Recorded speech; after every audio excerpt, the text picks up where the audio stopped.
Politics లెవెల్‌లో చూడాలండి. హ్మ్. ఓట్ల కోసం. ఓకే. ఎందుకంటే దీనికన్నా ముందు ఇప్పుడు జరిగిన నిలంబూర్ అని చెప్పి ఒక ఎలక్షన్ నడిచింది. కేరళలో బై ఎలక్షన్. మొన్ననే ఓటింగ్ జరిగింది. హ్మ్. రేపు దాని రిజల్ట్ రాబోతుంది. ఓహ్! అంటే మండే రోజు. హుహు. సో, నిలంబూర్ ఎలక్షన్‌లో కూడా కాంగ్రెస్ వాళ్ళు ఇదే మాట్లాడారు. అక్కడ దీనికన్నా ముందు ఒక చిన్న ఫెస్టివల్ జరిగింది వాళ్ళ మస్జిద్‌లో. హ్మ్. ఆ ఫెస్టివల్‌లో వీళ్ళు మస్జిద్‌లో ఏనుగులు తీసుకొచ్చారు. ఎప్పుడు మస్జిద్‌లో ఏనుగులు తీసుకురారు. హుహు. అది కేరళలో హిందూ ఫెస్టివల్స్ మీకు కనిపిస్తుంది. ఏనుగులు కనిపిస్తుంది ఎక్కువ.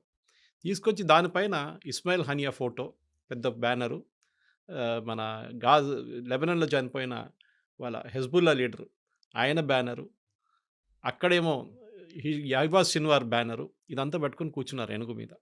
ఎందుకు? ఆలోచించండి. అది కాకుండా కాలికట్ ఎయిర్‌పోర్ట్ మీద, కరిపూర్ ఎయిర్‌పోర్ట్ అంటారు దాన్ని. హ్మ్. దాని మీద ఒక 2 నెలల ముందు ఒక దాడి చేశారు. ముస్లిం లీగ్ వాళ్ళెళ్లి. ముస్లింలు అని చెప్పాలి, ఎస్‌డిపిఏ వాళ్ళు చేశారు ఎక్కువ మట్టుకు. కానీ ముస్లిం సపోర్టర్స్ అందరూ ఎళ్లి దాడి చేశారు. దాన్ని సీఐఎస్ఎఫ్ వాళ్ళు తిప్పికొట్టారు. ఈ కేరళ యాంగిల్ నుంచి చూస్తే మీకు ముస్లిం ఓట్ బ్యాంక్. ఎందుకంటే ఇప్పుడు రాబోయే ఎలక్షన్ బీహార్, దాని తర్వాత యూపీ, దాని రెండిట్లో అస్సాం. హ్మ్. ముస్లిం ఓట్ బ్యాంక్ కాంగ్రెస్‌కి చాలా ఇంపార్టెంట్ ఓట్ బ్యాంక్. కానీ నాకు సర్ప్రైజింగ్ ఫ్యాక్టర్ ఎక్కడొస్తుందంటే ఇరాన్‌ని సపోర్ట్ చేయడం అంటే షియా సపోర్ట్ చేయడం. హ్మ్. మనం అర్థం చేసుకోవాలి ఇక్కడ. అవును. షియాలు మైనారిటీ ఏ కంట్రీలో అయినా గాని. ఇప్పుడు హ్మ్. ఇరాన్ ఒక్కటే షియా నేషన్. మన వైపు కశ్మీర్‌లో కార్గిల్ వైపు షియాలు ఉంటారు ఎక్కువ. అవును. వేరస్ కాశ్మీర్ వ్యాలీలో సున్నీలు ఉంటారు. అవును. మన హైదరాబాద్‌లో షియాలు ఎక్కువ ఉంటారు. ఎందుకంటే పర్షియా నుంచి వచ్చిన వాళ్ళు, మన నిజాం వాళ్ళ ఫ్యామిలీ, ఆసఫ్ జాహీ వాళ్ళు నేచురల్లీ షియాస్. ఇప్పుడు సోనియా గాంధీ సపోర్ట్ చేయడంలో నాకు అంత పెద్ద సర్ప్రైజింగ్ ఏం కనిపియట్లేదు. ఎందుకంటే హ్మ్. ఓట్లు కావాలి కదా! హిందూ ఓట్లు రాకపోతే కూడా ప్రాబ్లమ్ లేదు కానీ ముస్లిం ఓట్లు మాకు కావాలని చెప్పేసి. కానీ ఇప్పుడు ఎలక్షన్ లేవు కదండీ! మీరు చెప్తుంది ఎలక్షన్ బీహార్ వస్తుంది అయిపోయింది. కదా! బీహార్ వస్తుంది కదా! బీహార్ కోసం. హ్మ్. బీహార్ వస్తుంది. దాని తర్వాత అస్సాం ఉంది. హ్మ్. రెడీగా ఉంది అస్సాం. హ్మ్. దాని తర్వాత నెక్స్ట్ ఇయర్ యూపీ వస్తుంది. సో, వాళ్ళ కన్సిస్టెంట్ పాలిసీ వాళ్ళేం మార్చట్లేదు పాలిసీ. ఇప్పుడు వాళ్ళు ఇరాన్ సపోర్ట్ చేయమంటున్నారు. ఇదే ఇరాన్ మన మీద వాళ్ళ ఓఐసీలో వాళ్ళ హ్మ్. ఇస్లామిక్ నేషన్స్ కాన్ఫరెన్స్‌లో మన మీద రెజల్యూషన్ పాస్ చేశారు. ఇదే ఖమేని 3 నెలల ముందు కశ్మీర్‌ని విడిపించాలి భారతదేశం నుంచి అని చెప్పారు. అవును. ఆలోచించండి. అవును. So, why should we support ఇట్లాంటి నేషన్ మనం ఎందుకు సపోర్ట్ చేయాలి? మన మీద బాధ వ్యతిరేక సరే ఇంటర్నల్ పాలిటిక్స్ పక్కన పెడితే కూడా మనకు ఒక స్ట్రాటజిక్ ఇంట్రెస్ట్ అక్కడ ఉంది ఒకటి.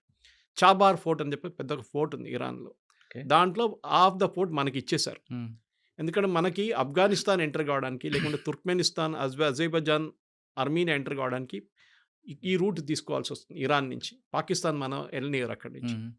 ఈవెన్ ఆఫ్ఘనిస్తాన్‌కి ఏమైనా ట్రక్కులు పంపియాలంటే మనం చాబార్ ఫోర్ట్ డెవలప్ చేసుకుంటే చాబార్ పోర్ట్ నుంచి మనం మన ప్రొడక్ట్స్ అంతా మూవ్ చేసుకోవచ్చు. Right up to Russia.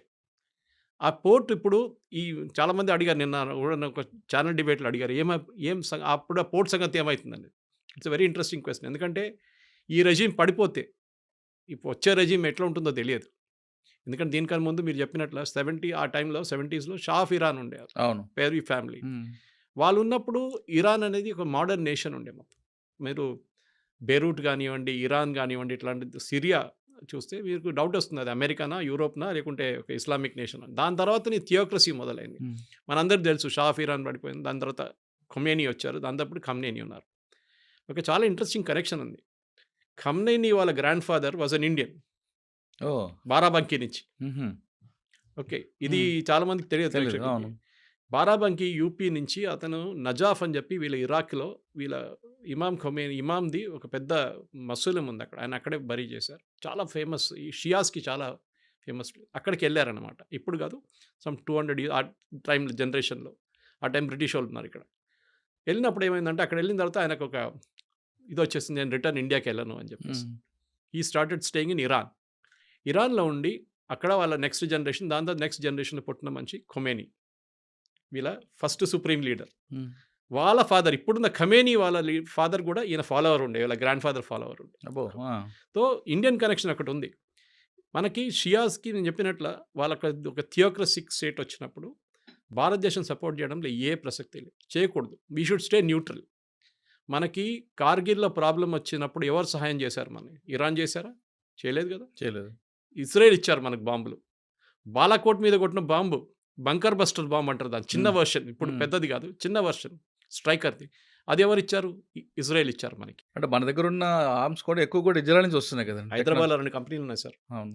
ఇప్పుడు యూజ్ చేసిన మన పాకిస్తాన్ మీద యూజ్ చేసిన 2 డ్రోన్‌లు, ఒక హ్మ్. మిస్సైల్ హైదరాబాద్‌లో తయారైంది. దాంట్లో ఒక మిసైల్ వెళ్ళి పడిన తర్వాత, ఒక డ్రోన్ పడిన తర్వాత దాని మీద హైదరాబాద్ అడ్రస్ ఉంది దాని మీద. సో, ఇజ్రాయెల్‌తో మనకొక స్ట్రాటజిక్ ఇంటెంట్ ఉంది. మనకు ఇప్పుడు ఇజ్రాయెల్ హిస్టరీ చెప్పుకొని పోతే చాలా పెద్ద హిస్టరీ అది. హ్మ్. రైట్ ఫ్రమ్ సోలమన్ టైం నుంచి ఇప్పుడు దాకా. కానీ ఇజ్రాయెల్‌తో మనకి ఒక ఫిజికల్ కనెక్షన్ చాలా ఉన్నాయి.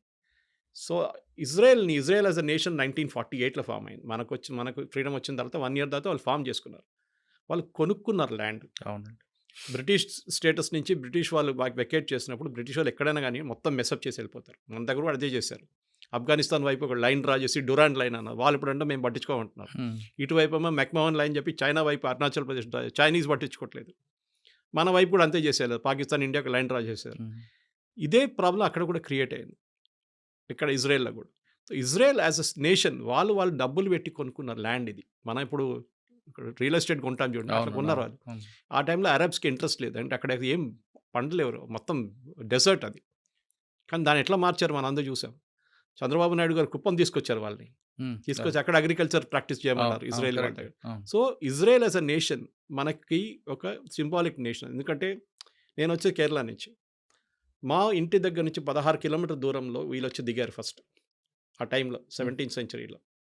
అప్పుడున్న రాజు, హిందూ రాజు అక్కడ. ఆయన సెడ్ కమ్ మీరు రండి. మీరు మా దగ్గర ఉండొచ్చు అని చెప్పి వాళ్ళకి ప్లేస్ ఇచ్చారు. ఫస్ట్ సినగాగ్ అక్కడ ఉంది. సినగాగ్ అంటే వాళ్ళ గుడి. హుహు. నెక్స్ట్ వాళ్ళు కొచ్చిన్‌కెళ్లారు. మీరు కొచ్చిన్‌కెళ్తే మీకు జూ టౌన్ ఉంటుంది. అక్కడ హ్మ్. పెద్ద సినగాగ్ ఒకటుంది. హుహు. ఒక టైంలో 26 ఫ్యామిలీలు ఉన్నారక్కడ జ్యూస్. హ్మ్. ఇప్పుడు హ్మ్. ఒక్కరు కూడా లేరు. ఒక్క ఫ్యామిలీ ఉంది అంతే. అది కూడా లాస్ట్ హ్మ్. జనరేషన్ ఆళ్ళు. మిగతా వాళ్ళందరూ ఎళ్ళిపోయారు. ఎందుకంటే ఇజ్రాయెల్‌కి ఒక ఇది ఉంది. మీ వాళ్ళ గ్రాండ్ ఫాదరో జ్యూ ఉంటే మీరు ఇజ్రాయలీ సిటిజన్‌షిప్ వచ్చేస్తుంది మీకు. హుహు. మన వైపు కూడా యనం వైపు అవును. ఆంధ్రప్రదేశ్‌లో అక్కడ ఒక జూయిష్ కమ్యూనిటీ ఉన్నారు. వీళ్ళని కొచ్చినీ జ్యూస్ అంటారు. వాళ్ళని I think they got something else వాళ్ళు. హ్మ్. వాళ్ళు కూడా ఎళ్లి సెటిల్ అయిపోతున్నారు. పాండిచ్చేరి కూడా ఉన్నారు కదండీ వాళ్ళు. హ్మ్. పాండిచ్చేరిలో కూడా ఒక పాండిచ్చేరిలో ఫ్రెంచ్ ఉన్నారు ఎక్కువ. హ్మ్. మన ఈ బాంబే వైపు వచ్చారు. అచ్చా! అప్పుడున్న బాంబే వైపు వచ్చి అక్కడ కూడా ఒక సినగాగ్ పెట్టుకున్నారు వాళ్ళు. ఓహ్! ఇజ్రాయలీస్ మీరు ఎక్కడైనా వెళ్ళండి ఇజ్రాయలీస్ ఉంటారు. జ్యూస్ ఉంటారు. Polish juice, Ukrainian juice, Russian juice, German juice. German juice ఉన్నారు ఆలోచించండి. అది కాకుండా మీరు ఎక్కడెళ్ళినా గానీ జ్యూస్ ఉంటారు. మనం చిన్నప్పుడు ఐ థింక్ 'మర్చెంట్ ఆఫ్ వెనిస్‌లో' ఉందనుకుంటా ఇది. 'షైలాక్' అని ఒక క్యారెక్టర్ వినుంటారు మీరు. హ్మ్. డబ్బులు అప్పులు ఇచ్చేటోడు. హ్మ్. ఇచ్చి విపరీతంగా ఇంట్రెస్ట్ తీసుకుంటుండే. అది కాబోలి టైప్. తో హ్మ్. ఇప్పుడు ఎవరైనా అట్లాంటి పని చేసినప్పుడు 'షైలాక్' అని అంటారు. అవును. యూ ఆర్ ఎ అదే షైలాక్. కొంతమంది అట్టంటారు. కొంతమంది కాబోలి వాళ్ళకి వదలరా అంటారు. అది. షైలాక్ లాంటోళ్ళు ఎందుకంటే వీళ్ళు ఇజ్రాయలీస్ జ్యూస్ ఒక ఉంది సార్. డబ్బులు, మీడియా ఇదెప్పుడు వాళ్ళ చేతిలో ఉంటుంది. మీడియా ఎప్పుడెప్పుడు వచ్చింది. కానీ దానికన్నా ముందు డబ్బులు. మీరు ఏ అమెరికన్ గానివ్వండి, ఏ యూరోపియన్ గానివ్వండి, ఫైనాన్స్ హెడ్ చూడండి. వాళ్ళ ఫైనాన్స్ అంటే వాళ్ళు డబ్బులు ఖర్చు పెట్టేది ఎవరైనా. వాళ్ళ మొత్తం ఫండింగ్ అంతా వాళ్ళ చేతిలో ఉంటుంది. హ్మ్. దానికోసం ఏ అమెరికన్ ప్రెసిడెంట్ అయినా భయపడతారు వాళ్ళు. మీడియా వాళ్ళ చేతిలో ఉంటుంది. వాళ్ళు కంప్లీట్‌గా అమెరికన్ ప్రెసిడెంట్ దింపగలరు కిందని. అంత అంత పవర్ ఉంది వాళ్ళ దగ్గర అనమాట. సో, నేచురల్లీ మనం ఎందుకు వాళ్ళతోని ఉండకూడదు? We are a democratic nation. వాళ్ళు కూడా డెమోక్రటిక్ నేషన్. వాళ్ళ దగ్గర ఉన్న కొయిలేషన్ మన దగ్గర లేదు. వాళ్ళకి 30 కొయిలేషన్‌లు ఉంటాయి. 30 పార్టీలు ఉంటాయి అక్కడ. 26 పార్టీలు ఉంటాయి. మన దగ్గర అంత పెద్ద ప్రాబ్లమ్ లేదు ఇక్కడ హ్మ్. భారతదేశంలో. నలుగురు చంద్రబాబు నాయుడు, జేడీయూలు అంటారు. మనకొక ఫిజికల్ కనెక్షన్ ఉంది. మనకొక ఎమోషనల్ కనెక్షన్ ఉంది వాళ్ళతోని. ఇప్పుడు సోనియా గాంధీ సపోర్ట్ చేయమంటే వాళ్ళ పార్టీ కోసం చెప్తున్నారు అంతే. వాళ్ళ పార్టీ నుంచి ఓటు రావాలి. హ్మ్. కానీ మీరు అడిగిన second part of the question ఈ వార్ ఎవరైనా గెలుస్తారా అంటే డెఫినిట్‌గా ఇరాన్ ఓడిపోతారు. దాంట్లో డౌట్ లేదు. దాంట్లో 2, 3 కారణాలున్నాయి. ఒకటి సపోర్ట్. మీరు చెప్పండి ఒక్క దేశమైనా ఇరాన్‌ని సపోర్ట్ చేస్తున్నారా? ఇప్పుడు even Russia is not supporting. లేదు. ఎందుకంటే రష్యా వాళ్ళ గొడవలో వాళ్ళు పడి ఉన్నారు అక్కడ. అవును. మేము ఇక్కడికి చేంజ్ చేస్తాం అని చెప్పేసి. ఈవెన్ టర్కీ చేయరు. ఎందుకంటే ఇక్కడ షియా, సున్నీ వచ్చేస్తుంది మళ్ళీ ప్రాబ్లమ్. అవును. వాళ్ళు రారు. ఎవరు రారు. హ్మ్. ఇప్పుడు ప్రాబ్లమ్ ఎక్కడ రాబోతుందంటే వీళ్ళ మిసైల్ స్ట్రెంగ్త్ ఇప్పుడు చూడండి ఫస్ట్ డే స్టార్టింగ్‌లో 200 మిసైల్ కొట్టారు. డ్రోన్‌లు కొట్టారు. 100 అయింది. మళ్ళీ 50 అయింది. మళ్ళీ 20 అయింది. మొన్న కొట్టిందేమో 8. హ్మ్. అంటే వాళ్ళ మిసైల్ స్ట్రెంగ్త్ తగ్గొస్తుంది. వాళ్ళ తగ్గుతుంది. అవును. ఇన్వెంటరీ తగ్గుతుంది. ఎందుకంటే వీళ్ళు క్రియేట్ చేసిన 3 వీళ్ళ శాటిలైట్స్, వీళ్ళ ప్రాక్సీస్ అంటారు చూడండి. Hezbollah, Houthis and Hamas. వీళ్ళు ముగ్గురే. వీళ్ళు ముగ్గురిని వీళ్ళు వెపన్స్ ఇచ్చి, డబ్బులిచ్చి లాస్ట్ 40 సంవత్సరాల నుంచి ఒక కంప్లీట్ ఎంటిటీగా క్రియేట్ చేసుకున్నారు వీళ్ళు. హ్మ్. ఇప్పుడేమైందంటే వీళ్ళు మొత్తం పోయారిప్పుడు. వీళ్ళు హెజ్బుల్లాని ఫినిష్ చేసేసారు. నస్రుల్లాని ఫినిష్ చేసిన తర్వాత హమాస్‌ని ఫినిష్ చేసేసారు. హూతీలను యూఎస్ వాళ్ళు చూసుకుంటున్నారు. చూడండి హూతీ వైపు నుంచి ఒక్క మిసైల్ కూడా రాలేదు లాస్ట్ 1 వీక్‌లో. హ్మ్. హెజ్బుల్లా అయితే మర్చిపోయారు ఫైరింగ్ అంటే ఏంటనేది. సో, టెక్నాలజీ లాంటి ఫీల్డ్‌లో Israel is a leader sir. అది మీరు హెల్త్ కేర్ టెక్నాలజీ ఉండొచ్చు, డిఫెన్స్ టెక్నాలజీ ఉండొచ్చు, ఏ టెక్నాలజీ చిన్న దేశం అది. పాపులేషన్ మన ఢిల్లీ పాపులేషన్ లాగా హ్మ్. దానికన్నా తక్కువ. సో, అట్లాంటి ఒక దేశంతోని మనకి న్యాచురల్ అఫినిటీ ఉంటుంది. ఇరాన్‌లో ఇవాళ ఉన్న లీడర్లు రేపు ఉండరు. కానీ ఇజ్రాయెల్‌లో ఉన్న లీడర్లు అక్కడే ఉంటారు.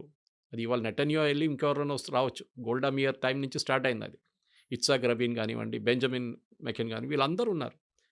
ఇజ్రాయెల్‌కి definite they want an independent. వాళ్ళకు ఒక వాళ్ళ as a nation we have a right to exist. ఎందుకంటే వీళ్ళ ప్రిన్సిపల్ ప్రాబ్లమ్ ఎక్కడొస్తుందంటే ఇరాన్ లాంటి దేశంలో ఇవాళ కూడా యూఎన్ డిబేట్ చూశాను నేను రాత్రి.